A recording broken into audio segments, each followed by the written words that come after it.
Okay, so my name is Zuena Gray, and I'm going to be the facilitator of today's session. I'm the programming assistant here at KWIC. And big thank you for all of y'all in advance for taking time out of your day to share this space with us. I'm originally from Detroit, with the indigenous name being Wawiwatong, which connects actually to where I am now in Peterborough because the indigenous name of Peterborough is Ngojinawang, which means where the place where the rapids meet. And in Detroit, it means the place where the river bends. And that's something that I recently realized the connection between. So waterways and the natural environment around me is something that's very important to me. So to start the session, I just like to start with a land acknowledgement by way of an invitation to learn from the land around and within us. Just as the Otonabe River flows, runs, invites, the Gojalwang and all of their kin teaches us that if we are still and curious enough to listen, we can hear the whispers of freedom turn into the shouts that we will use to free us all. Allow your breath to be like the river and carry this freedom to the edges of this land. Allow your ears to listen to the stories of truth. Allow your hands to be a tool for breaking systems that no longer, never have, and never will serve us. Allow your mind to dream, and dream wildly and free. So that's our land acknowledgement by way of invitation today. So just for some housekeeping before I introduce our amazing panelists, if you'd like, feel free to add in your name, pronouns, and organization if applicable. And we're gonna have some time at the end of the session for a Q&A. And I'm the type of person where if I don't like write something down, the question may just go out of my brain. So feel free to even just type it in the chat. And then at the end of the session, we'll go through chronologically and get those questions asked. So no problem if you need to put it in the chat just so that you can remember it. And then the last thing is just make sure that your mic is muted so that we can make sure that the audio works out for us today. Awesome. So this session is all about providing, kind of thinking about how young people and the SDGs intersect. So the Sustainable Development Goals provide a framework for addressing the pressing challenges that affect people globally, from poverty to inequality to climate change and peace building. The success and implementation of the SDGs, Sustainable Development Goals, we're going to be saying SDGs a lot, but it stands for Sustainable Development Goals, largely depends on the active participation of young people.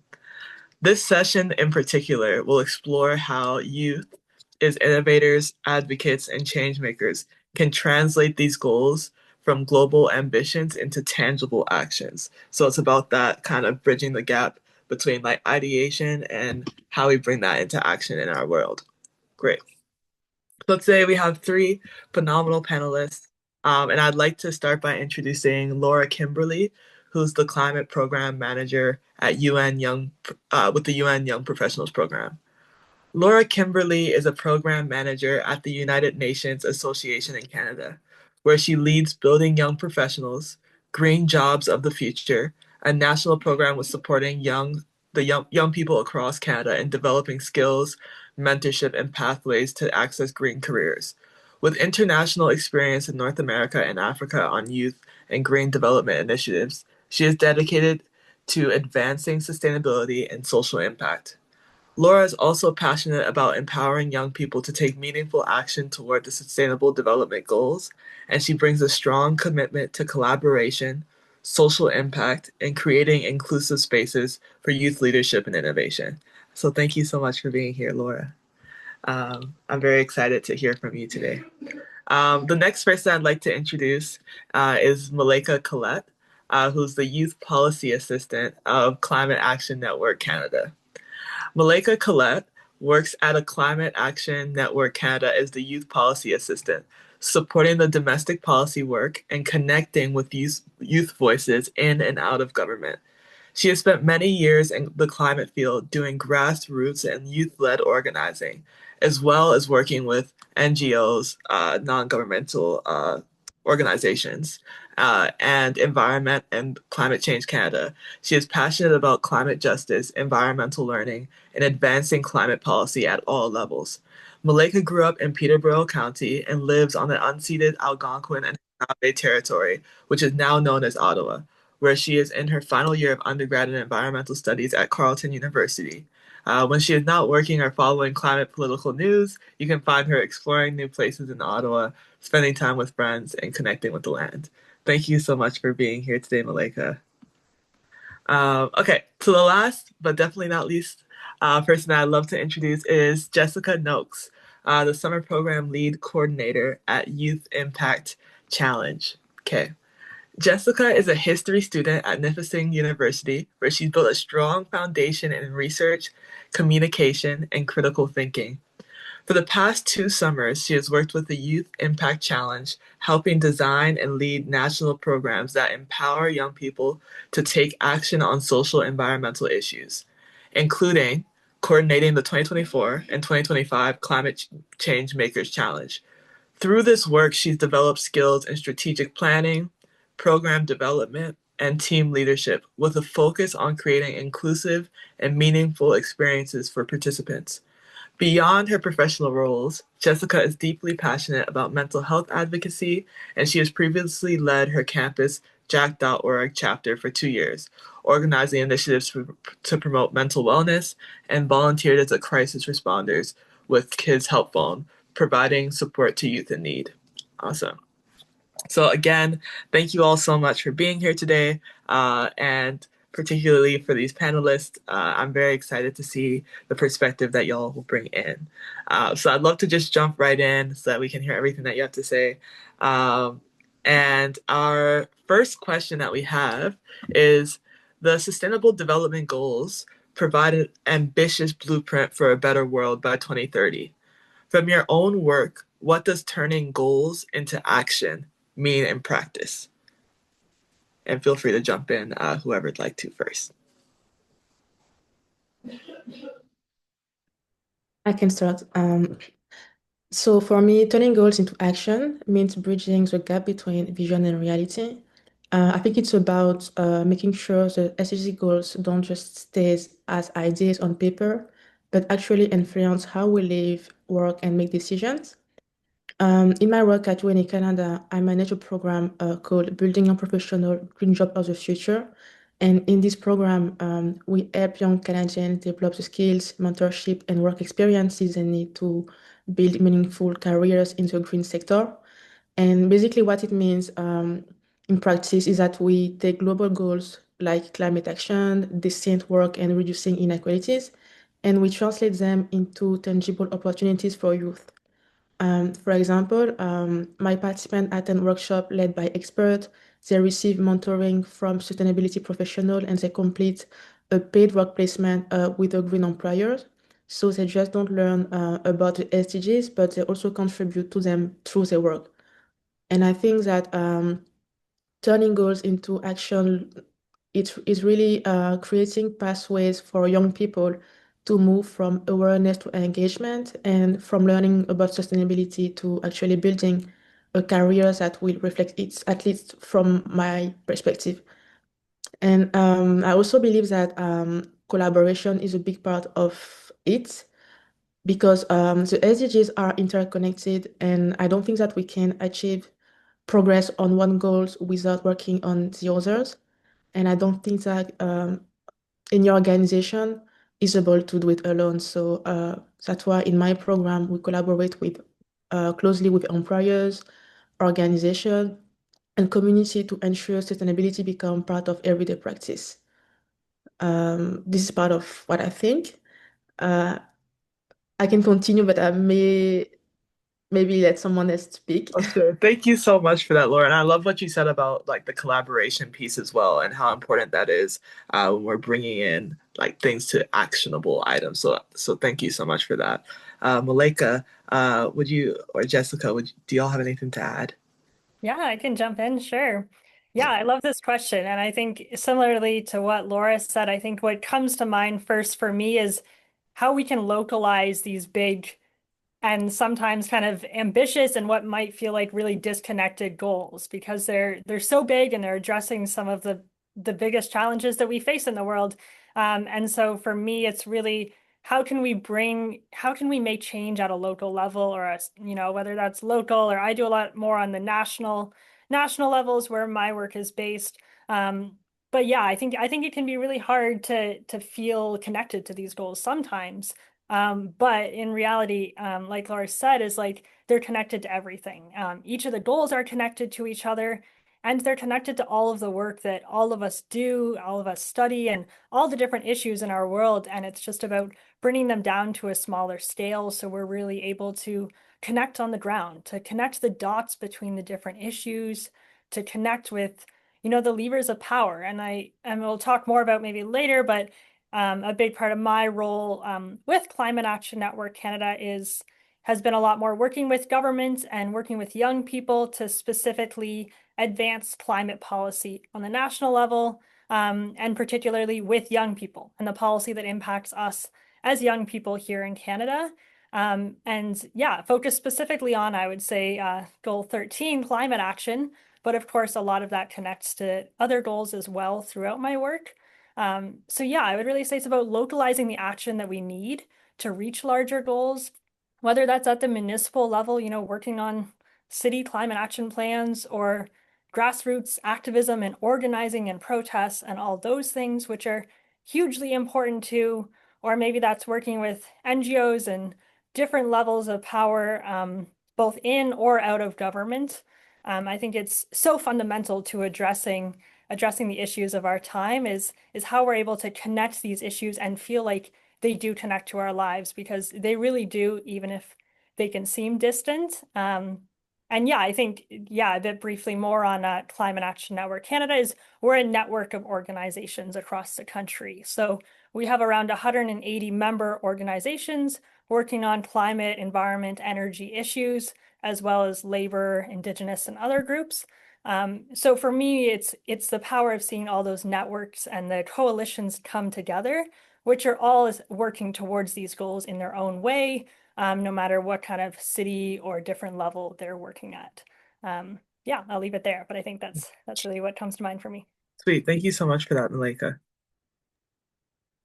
Sure, so I'll gladly hop in. One of the things at Youth Impact Challenge is turning ideas into action. This is something that both myself and our participants here constantly throughout the summer, and when we do our Climate Changemakers Challenge, usually in either February or April. And for me, kind of turning goals into action is providing spaces for youth to be able to help realize their goals or realize things that they want to tackle that are going on in the world. Sometimes youth would come into office hours that we'd hold throughout the summer and say, like, I have this idea, but oh, it's not practical, or a thousand other people have tried to do things like it and failed. And for me, it's helping them realize that, this is your idea, something you're passionate about. How can I help you get to where you want to be? Is if whether that's providing mentorship sessions with people in the community or in that field, or sitting down with youth and saying, hey, I know your goal may not be with your project, but I had a youth connect with me last summer that they were having trouble finding student internships. And so in office hours, instead of like helping them develop their idea, we sat there going through like databases of internships from organizations that we knew, as well as ones in their field, to help them build the skills that professionally um, they need to go into post-secondary, as well as ones that would help them potentially fulfill their project later on. And an important thing for that for me is making sure those spaces are inclusive and accessible. Um, Sometimes I've gone into, as I'm sure we all have, workshops and meetings, and you kind of sit there and you feel like, like, why am I here? Potentially it's a workshop of hundreds of people, and those ones are great. But ones like this one, and ones that you can actually really connect with people and help them realize that, like, hey, what this person does isn't so far off from what I want to do, or how do I get there, and helping youth kind of connect in those pathways and those skills. Um, Sweet. Yeah, thank you so much for that, Jessica. And I think something that kind of all of y'all talked about is this idea about localizing these like really big and overwhelming things, and beyond that, also being able to like create connections. And I just wanted to, we're like a bit like we have some more time, so I just wanted to kind of ask a question. 'Cause I think something that's particularly interesting about like youth engagement in the SDGs is that we're all young once, and so everybody has like youth within them. And so, how do you maintain a level of youthfulness and excitement within the work over a long period of time?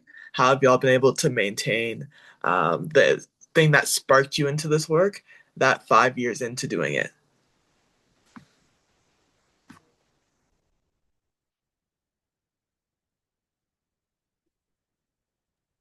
I don't mind hopping in here.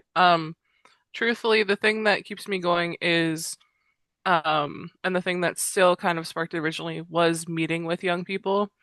When I first got into the work, I was actually a youth myself participating in the Youth Impact Challenge. And I went into the challenge having, this grand idea. I wanted to essentially make sure no student and no teacher was left unsupported in their mental health, and that teachers didn't have to go through their day-to-day stresses of supporting their own mental health. How do I support my students? And um, there was a few years where it kind of I lost that spark for a little bit. COVID hit, right? The world became super hard. Everything was going on. Um, Switching to online schooling made it hard to kind of find those in-person connections where I previously was connecting with people on campus about mental health and mental health initiatives. And when I started working at YSC, originally on a student internship project, I got to sit down in the background of one of the mentorship meetings that we had, and it was a youth and a mentor connecting for the first time. And instead of I was like, oh, they're going to connect, they're going to get some skills for their project, the meeting's going to end, they're never going to see each other again. But the very beginning of the meeting started with someone saying, like, honestly, I have no idea where to go with this project or how to keep it going.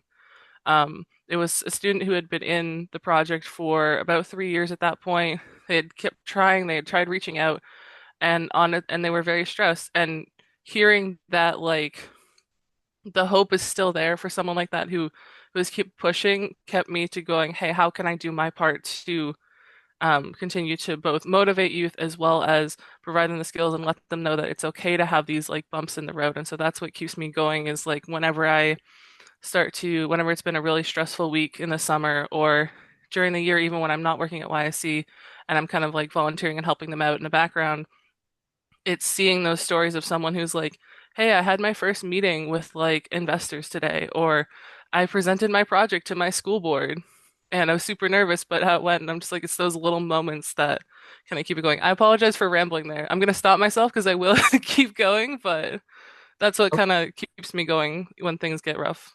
No problem. Thank you so much for that, Jessica. And Malika and Laura, do y'all have anything to add to that?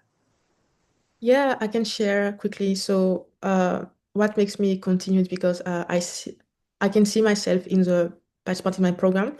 So my program support youth between 20 and 29, and I'm 31, so there is not a big difference between me and them. And 3 years ago, I didn't know what to do with my life.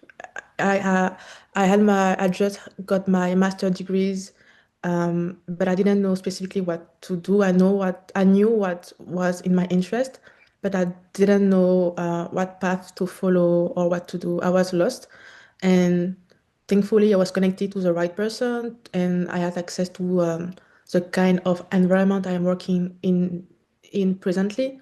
So I find my way, I find my way, and I really love what I'm doing, and I really love to, meet with the participant. Basically, when they apply to my program, they have the same profile as I had. They don't really know what they want to do. They have an idea, but they don't know how to um, to make a way within the sector. And I'm happy to help them. And really, what really makes me happy is when for example, one participant finds a way, like once they have access to a green placement, for example, they have access to their first job employment, they have access to a meeting with their mentor, and it clicks in their mind, they better know what they want to do. So this is what keeps me going because I really see the impact of the program I manage in their life. So yeah. Yeah, thank you for that, Laura. Yeah, I can jump in. I mean, yeah, I love this question, and I think all of us likely know how hard this work can be sometimes, especially working on such big issues. It can feel like so hard to tackle, and I think, yeah, especially working on climate change, it's big, it's overwhelming, and there's a lot. But I think similarly to what others have said, it's like really grounding yourself and being able to understand the impact and the importance of the work. I think is really helpful. And also just like, yeah, being motivated by the work other people are doing. Like I first got involved from the youth climate movement and like being out on the streets with other people and connecting to grassroots groups at all different levels.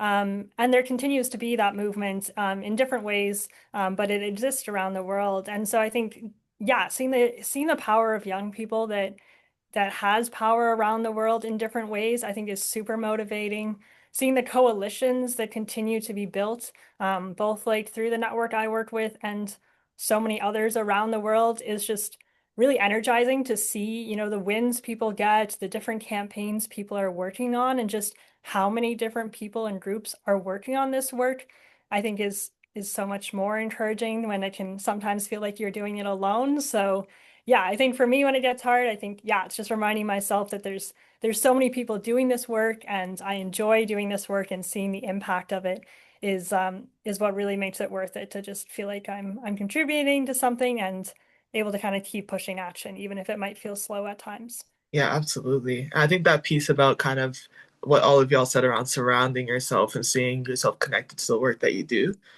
even if, like, I think with so many of these things, you feel connected to the work, but you don't always see the fruits of that labor immediately. So being passionate about the things that you're working on, I definitely see that. And I think because even how in all of y'all's answer, there's so many different ways to go about addressing these issues. So the next question is, each of you represents a different way for youth engagement, from policy to program leadership to grassroots innovation. And how do you see your roles connecting in the broader effort to achieve the Sustainable Development Goals? Yeah, I don't mind Yeah, jumping sweet. in. Yeah, so yeah, kind of like one of the main kind of campaigns and pieces that I work on through my work is called the Youth Climate Corps campaign or program, which is the idea behind a federally funded green jobs program for young people in Canada.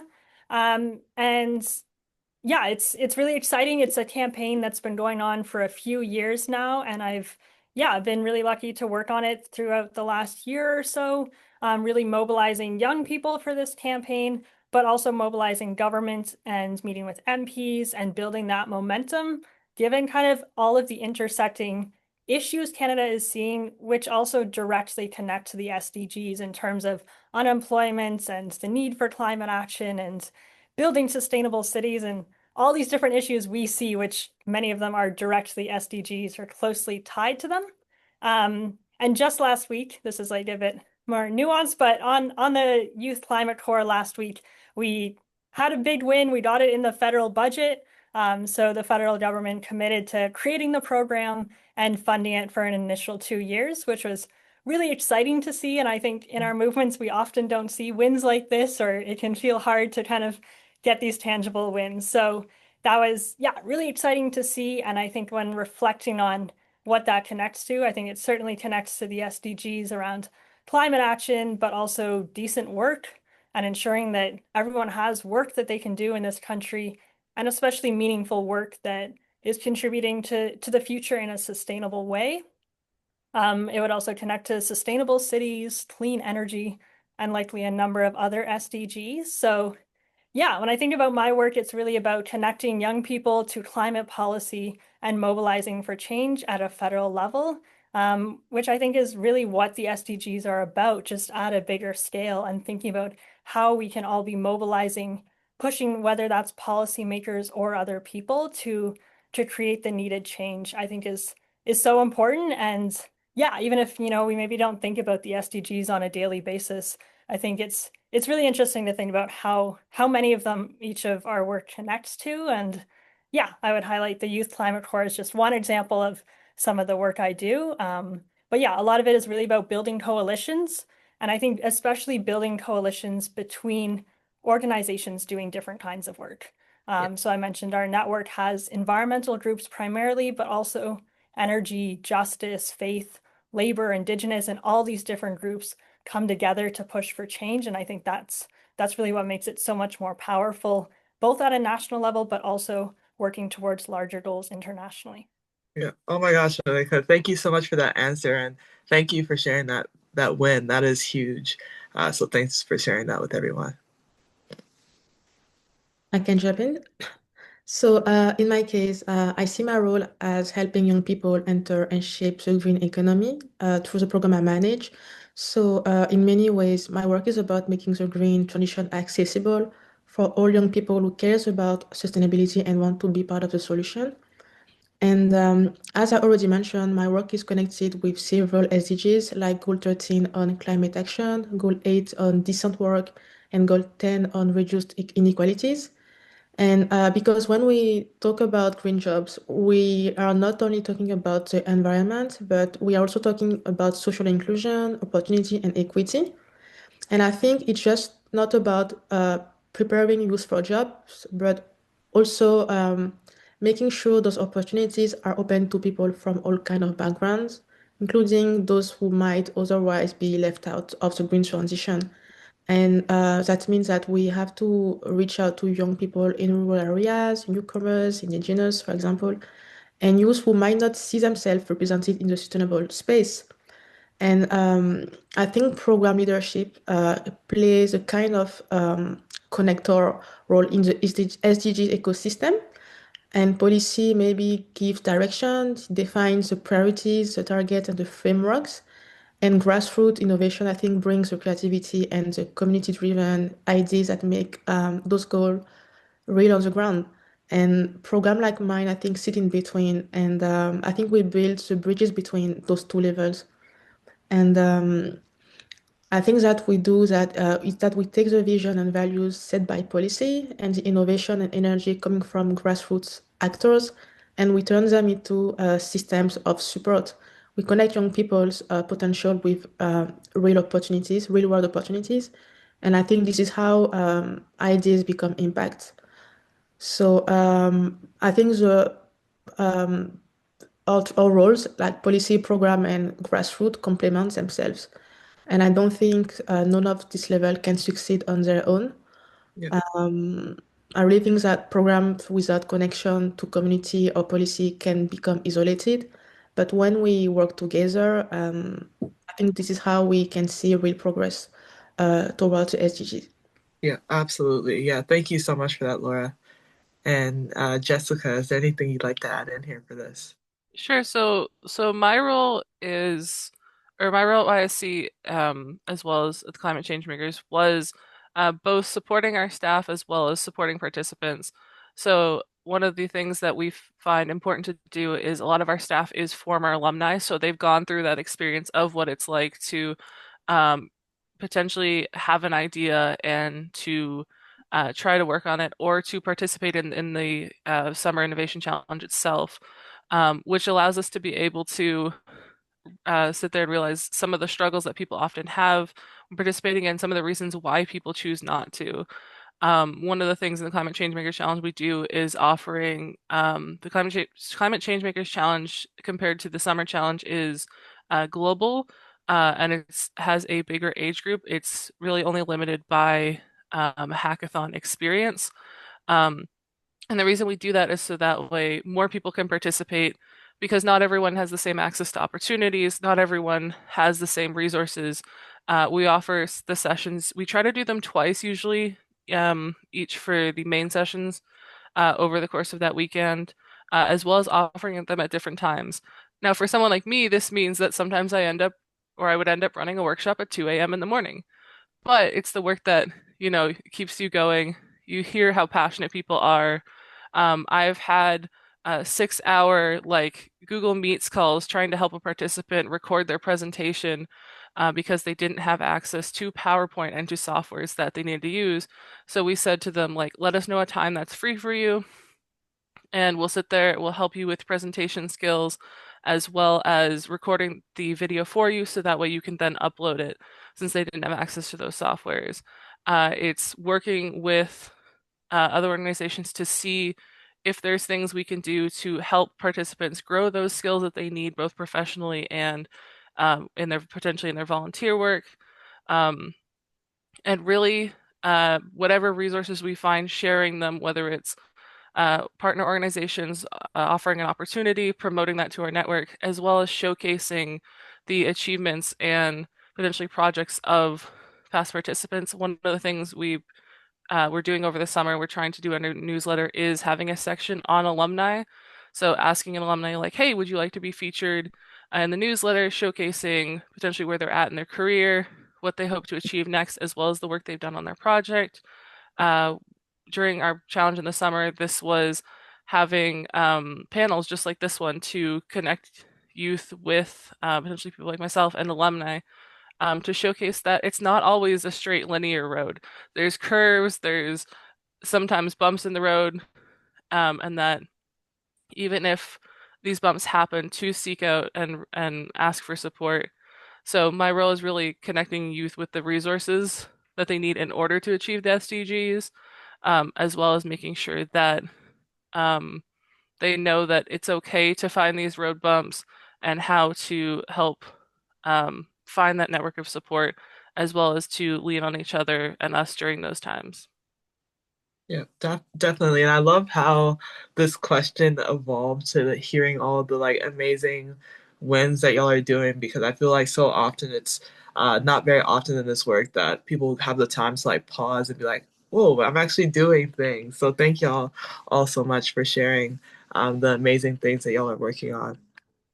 So for the next question, I want y'all to think about like again that like spark moment of like being motivated to get into sustainability. And 10 years from now, what is your wish for how like your work will have impacted the world around you? And that can be your own community as well. So if you can think about that on a like neighborhood scale or a community level. Sure, I can try to jump in. I'm still like, yeah, thinking about it as I go here. Um, but yeah, what first motivated me? I mean, I kind of first got more into kind of the leadership side of work before getting into environmental work more specifically.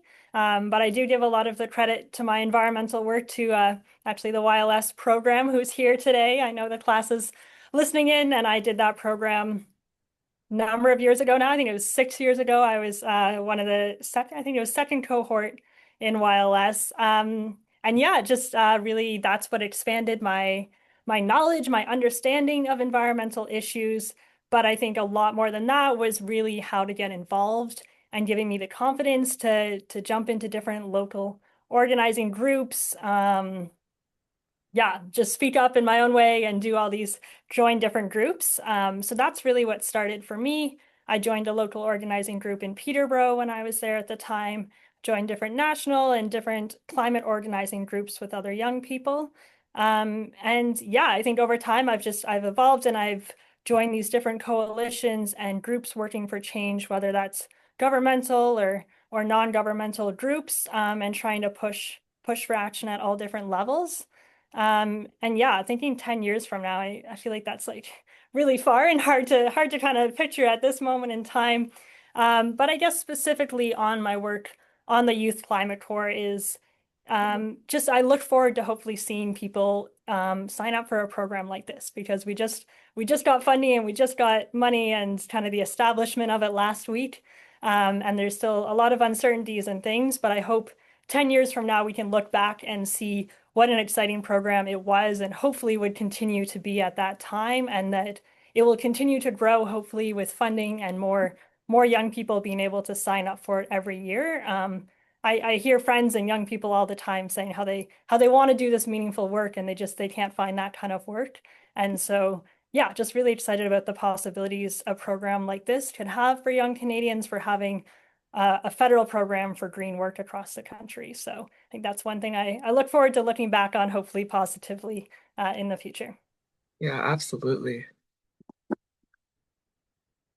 Yeah, for sure. I'll gladly hop in. I think so I know I spoke a little bit earlier about the thing that kind of motivated me to start this side of the work, but the first thing that motivated me to kind of really start working in the field is um when I first went to my university, so the context is I'm from outside of Toronto. My university's up in Northern Ontario in North Bay. Very different, both winter time as well as community, going from a city of 700,000 people to one that has maybe less than 50,000 during the winter is a lot different. The opportunities are a lot different. Um, But I remember my roommate pushing me to go to an event in residence in first year. And I generally am someone who's super anxious, super shy. Like it takes a lot for me to get out of my comfort zone. And I said to her, I was like, like why are we going to this? And she's like, trust me, you enjoy it. And um it was a politics debate for the upcoming election. And she said, "Hey, I know you're not going to admit this, but I know that like politics is something you care a lot about." And I was like, I didn't realize how much it came across in my tone and the way I talked and the things I was trying to do on campus and going to that debate and realizing that there was such a lack of youth voices in that debate and youth perspective that, immediately a couple of weeks later, and I'm not going to say it happened the day after, but a couple of weeks later, going to my professor and student union and saying like, hey, are there opportunities to both help out with getting youth and voices involved as well as helping youth come out to vote? Um, the student voices at the time, because the students often were only there for the school year, sometimes were valued a little bit less than other voices. Um, when often a lot of the student population potentially is coming from out of the city. I have a lot of classmates who came from out from BC and up in Northern Ontario and who came down south, and I wanted to help those voices make an impact and to have that space. And during that time came across places like jack.org and Youth Impact Challenge and was like, hey, here's a good opportunity to develop my skills as well as to help continue that work I wanted to try to do. Um, and my motivation over time has shifted from doing the advocacy myself to helping others being comfortable to do that advocacy and to share their voices, whether it's helping them gain the skills or even sometimes cheering people on in the background. I'll see projects. I follow a couple of the projects from the summers on LinkedIn, and they'll say like, "Hey, pitching at a pitch competition today," and I'm like, "You got this, you rock! Like, let me know how it goes. I'm more than happy to like sit down afterwards if you need a debrief, like, or just to like cheer you on for these wins, because even a lot of us mentioned, it can be hard in this kind of work. Like, even at YSC, I don't necessarily get the chance to personally interact with half of the teams during the summer, but it's being able to see like sometimes coming across their project or like a news article and saying like, oh, hey, like congratulations, like sending them an email and saying like, hey, I don't know if you remember me. I just wanted to tell you like, fantastic job, you got this. Keep going. Let us if you need anything. And I think 10 years down the road, I hope to see one of our alumni in my role, as well as all the roles of YIC. And usually we have most of the team that is alumni every year, but I want to see someone being able um, to fulfill that role every year, as well as the funding to be able to potentially expand, to give more projects funding that they need, as well as to run a potentially like a nonprofit incubator slash accelerator. Um, because oftentimes a lot of our projects are potentially for profit or they avoid the nonprofit process because of the registration and some of the difficulties in that. So I think I want to see someone where I am today, and I hope to be able to help more youth kind of feel that first feeling I felt of like, hey, it's okay to share your voice, it's important, and that there is people who want to help you get there, and there is opportunities, and if there isn't, create those opportunities. Yeah, yeah, love that. And Laura, I definitely want to hear your thoughts on this. Yeah, sure. So, I can say that I have always been interested in sustainability. So, my background is that I grew up between Côte d'Ivoire and France. So, I have a very strong French accent. It's why because I'm from France and Côte d'Ivoire. And I saw that I was privileged because not everyone has have access to the same kind of opportunities. There is a lot of person that don't even have access, to food daily. So when I was growing up, I was thinking that I needed to be involved in an organization when I would be older to be able to help people. And I moved. I moved in Canada when I was 18 to pursue my study, and I settled here. And then I saw that a young a young man in Côte d'Ivoire created an organization called Green Ivory. Basically, what he was doing was to create awareness among Ivorian people about environmental issues, and he was working with youth. So I decided to get involved with him, and I started to work with him, and I had a chance to manage a program to fight plastic pollution in Côte d'Ivoire, and it involved youth. So I did it for 2 or 3 years, and this is what sparks it in me that I wanted to continue working with youth and sustainability. And as I got older, I realized that lasting change doesn't only come from technology or policies, but from people. And I really think that it comes from how we teach, support, and empower people, specifically youth.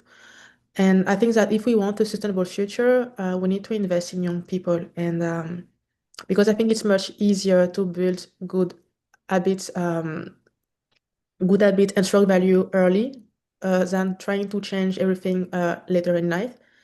And I think that when a youth grow up understanding sustainability, they naturally become adults who care about their communities and about the planet.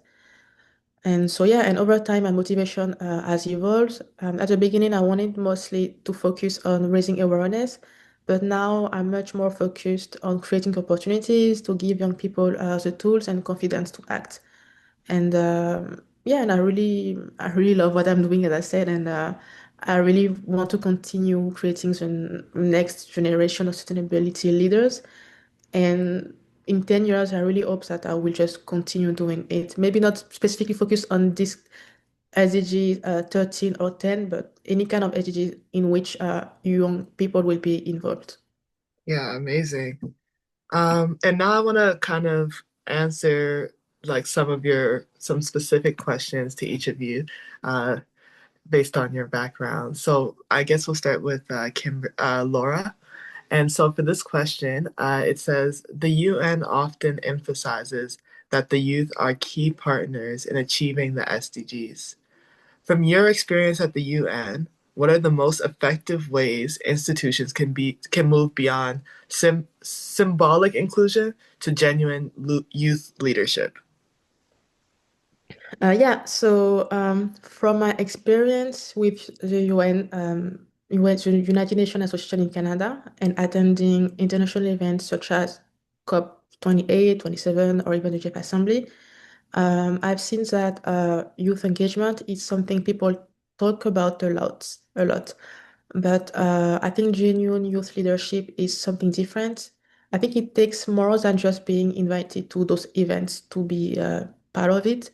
For me, the most effective way institutions can move beyond symbolic inclusion is by actually trusting young people with real responsibility and not just giving them a moment to speak, but giving them space to grow, design, lead, and implement projects.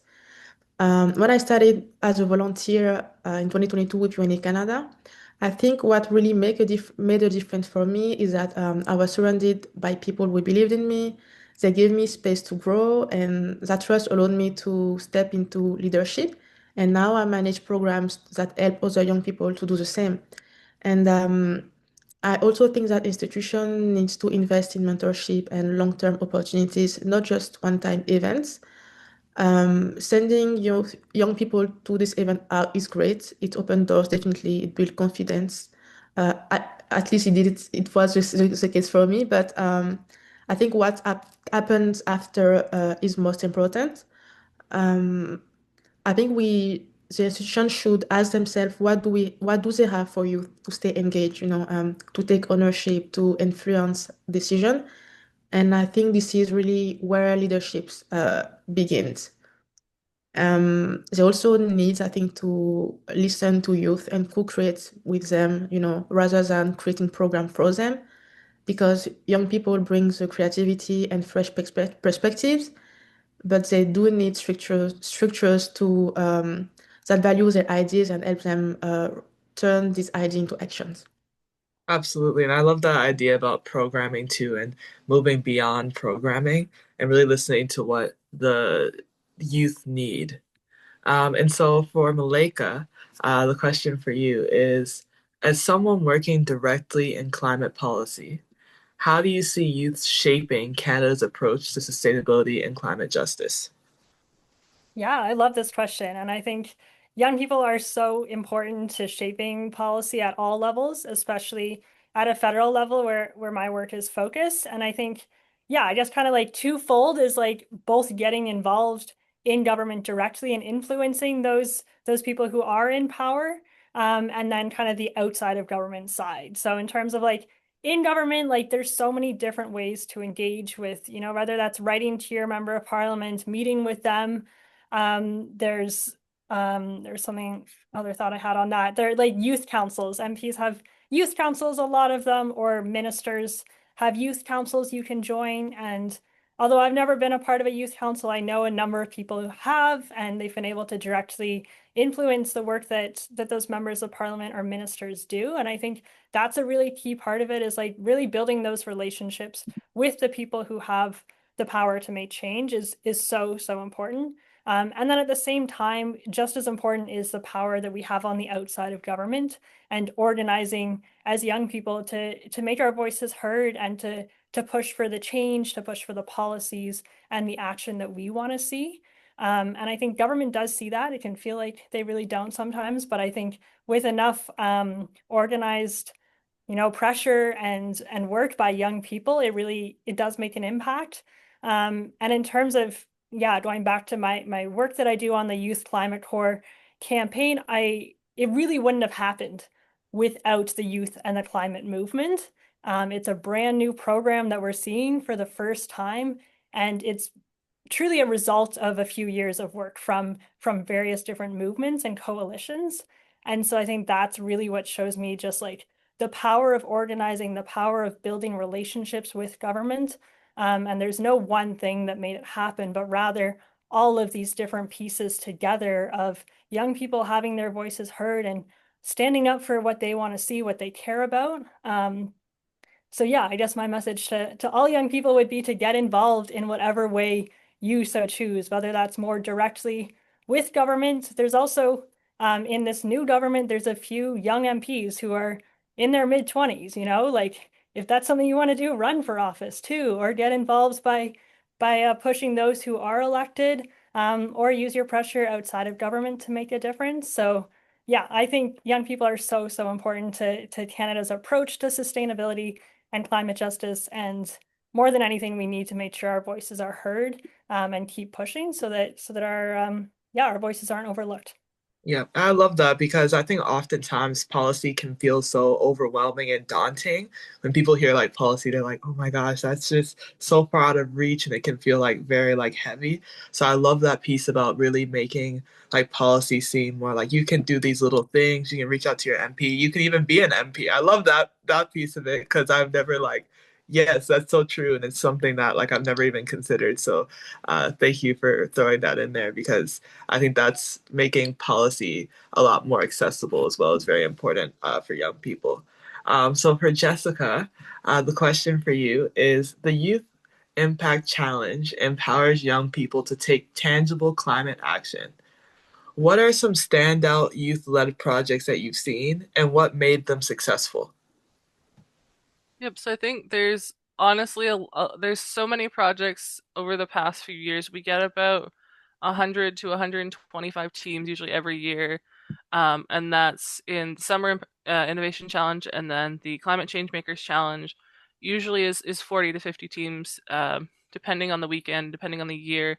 And there's a couple teams that didn't necessarily do the greatest in their year, but the impact they have still sticks with me. One of these teams, um, and in this case, this was a team who won last year, and they were based out of a refugee camp in Zimbabwe.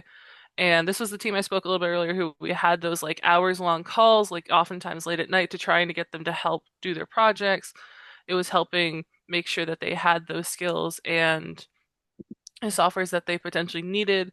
And for them, they were trying to make wicking beds to help with food scarcity and food insecurity, as well as they mentioned malaria in their community and different waterborne diseases was really hard to combat, and making sure that there was both a safe and regular way to have food in the community, but also it being a project that is very low cost. I think I remember their cost for their project being like $10 to $15 in total, and something that they were trying to show members of the community how to do rather than building them all, they wanted to show people directly, like, hey, here's how you make this. Here's the materials and resources you can use, and potentially like how that project can be translated to other areas of the world, because many areas of the world also face things like food scarcity and uh, issues with water and things like that. On In the summer competition last year, there was a team I met with. It was one that every time I heard they had a meeting with someone from the team or one of their mentors, I was like, "Can I hop in?" Because you could tell how passionate they were. And their project was essentially using 3D printing technology to print models for testing things like cancer, and to help with oncology and things like that. And when they first explained it to me, I sat there for 10 minutes and I was like, honestly, I need you to repeat that again because I have no idea. Like your project sounds amazing, but I have no idea. And they said, what we want to help do is prevent animal testing in the specifically the cancer and drug industry. And they said if we can get this technology to work, it can be used to apply to things like pediatric cancers and other cancers, and helping both potentially hospitals and research places in remote areas, as well as their own being able to kind of have this technology. And they're like, we've learned from it. We have some of the skills. We want to make the world a better place, and this is how we do it. And they're one of the teams that every time I see them, like they went to a pitch competition. I think they won like 25,000 earlier this year, and I was like, y'all, like congratulations, and seeing the progress they made in terms of the more climate change based projects. One of the ones that someone did was trying to do AI flood detection software to help communities, especially with the with climate change causing potentially more harmful natural disasters, more frequent natural disasters, and oftentimes in some areas with little to no warning. Theirs was both trying to have a software that detects the floods, as well as a software to help rescue people in those areas and to help them evacuate safely. Another one related to that I can remember was a software and an app that a team had built because they wanted to help prevent. I'm trying to think of the word I'm looking for here in particular. For people in climbers in the mountains, specifically um, over in Asia and Southeast Asia, to how to, like, if there is a landslide, how do they rescue people that are potentially up in those areas or up in those remote communities?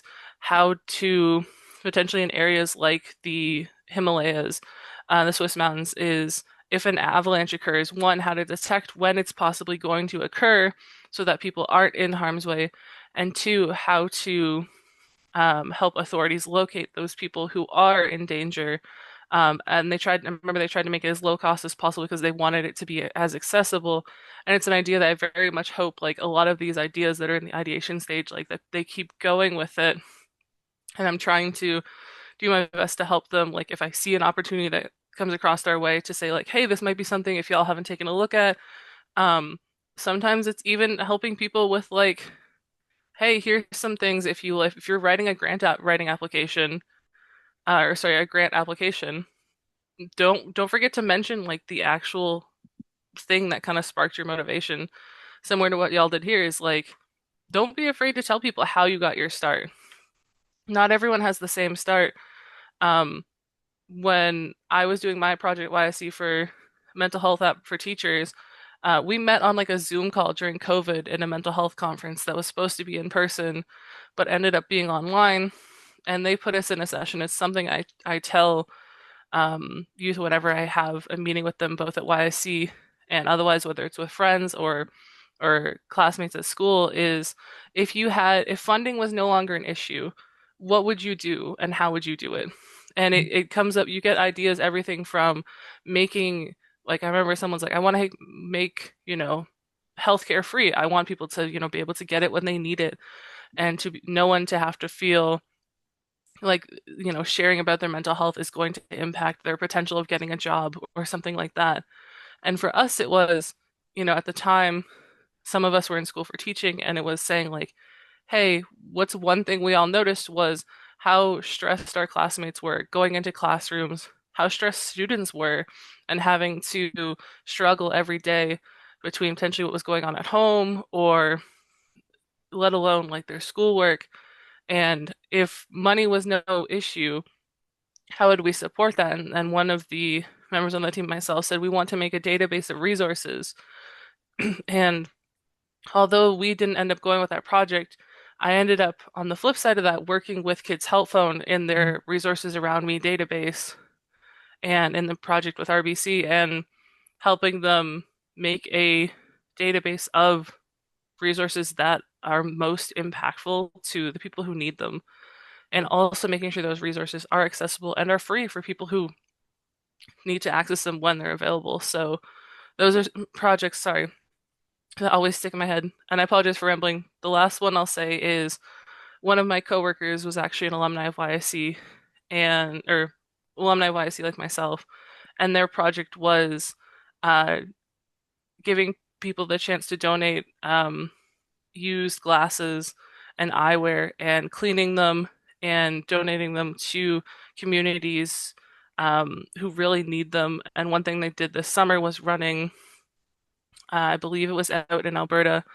an eye care clinic on an Indigenous reserve in conjunction with the local community there, using both experts and optometrists in the field to help people get that eye care that they need that potentially in a remote community they weren't able to, as well as potentially things like glasses, which someone like myself, sometimes glasses can cost hundreds of dollars.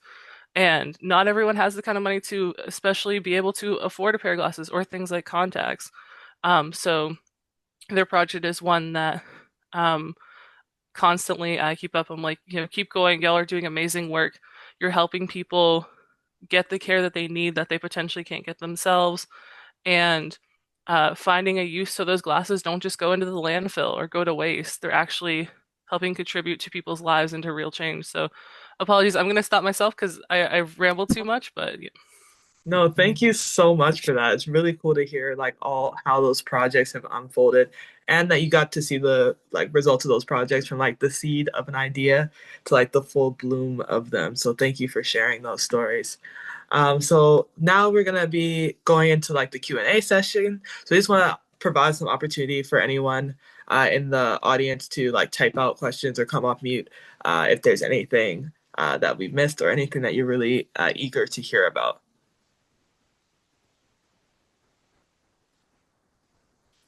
I think we do have a wonderful question in the chat from the youth leadership and sustainability, where they're wondering if the panelists would mind offering one piece of advice to youth entering the climate field.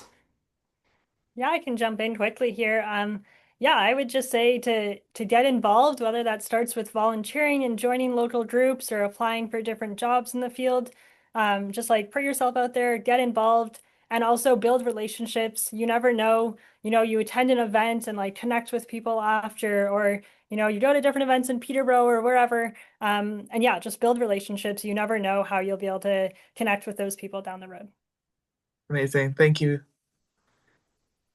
And Laura, do you have a thought on that as well? Yeah, definitely. I will say the same. So if you are interested in this field, just get involved. You never know what can happen. Even Mhm. if you don't have a clear idea what you want to do, in this field, you will meet a lot of person that are already working in this field, and they will be able to provide you with guidance and help, because I think what helped me most in this field was the relationship I built along the way. But I did start by volunteering in an organization, so don't be afraid to just be involved in your local organization. We never know what can happen. So yeah. Yeah. And don't be afraid to speak with person. Yeah. Thank you, Laura. And Jessica. I think if there's one piece I can give is if there isn't someone already doing, for example, leading a a group in the field you're trying to do, don't be afraid to start one. Even if Hmm. it's two friends, like, you're meeting at like Tim Hortons talking about things. You're getting more aware of what's going on. Um, Similar to what Malika and Laura said, is get involved. There are Discord servers and channels and Slack channels of communities where they have free resources or potentially free workshops. And don't be afraid to reach out to people, even if it's someone you don't know, and say like, "Hey, I see the work you're doing. How do I get there?" Or if you could give me one piece of advice, how do I get there? And taking as many of free workshops and trainings as you can, and then not just necessarily keeping the knowledge to yourself, but potentially sharing it with a friend or with a colleague or a classmate. And potentially they might be interested in something you're interested in. So, Sweet. Thank you so much. And I want to just pass it to Kiana now for our closing. But I do want to say thank you all so much for answering these questions so wonderfully. There we go. And now I'll pass it to Kiana for our closing. Thank you so much. And thank you really to everyone who joined us today for this important and inspiring conversation.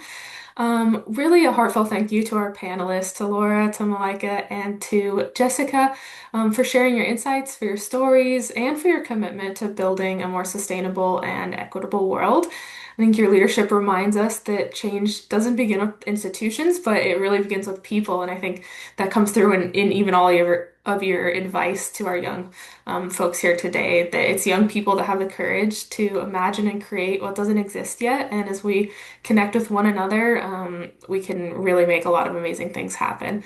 And I want to thank Zwina for moderating us today and for asking some wonderful questions. So, truly, on behalf of KWIC, thank you for being a part of this dialogue and for the work that you all do every day in advancing justice, sustainability, and equity in your communities. I'd like to say if you'd like to stay connected or get involved in future KWIC events or programs, please visit our website or follow us on social media.